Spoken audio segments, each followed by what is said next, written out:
There's a few layers of how Rohan has been able to transform. And in February of 2015, Rohan set an hour record of 52.491 kilometers in an hour. And his bike back there is an indication of when he puts his mind to it, what is possible. He is one of the premier time trialists. It's a bit of a risk to make the move towards overall Grand Tour focus. But with big risk can come big reward. And 2017 individual time trial at the World Championships had a significant climb at the end, a little over 3 kilometers. And Rohan had the second fastest time up that climb of anyone.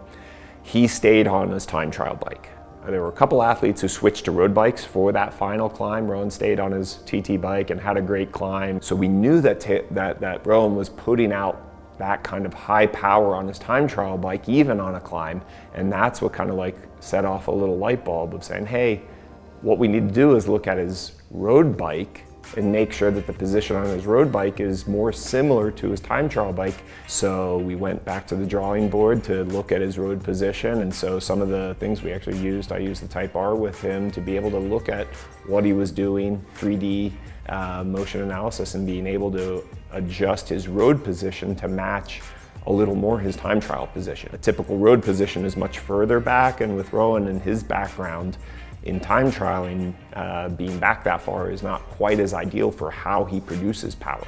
And so with the Type R, we've been able to take a look at how he pedals with some of the camps that I've done with him last year and this year, and assess those changes in his motion and power production. The Type R is given fantastic information, and being able to have that objective, measurable differences from one bike to the next and those motion parameters. And now we see that what he's doing on the road bike is more similar to the time trial bike. He has now actually won and worn the leader's jersey in all 3 Grand Tours. It is a clear indication that things are clearly going the right way. Wearing all the jerseys is incredible, but the most important thing now is to wear one of them at the end on the last day. So that's the work ahead. Ultimately, the Tour de France is on the list. Whether it happens next year or the year after as a target, we'll see.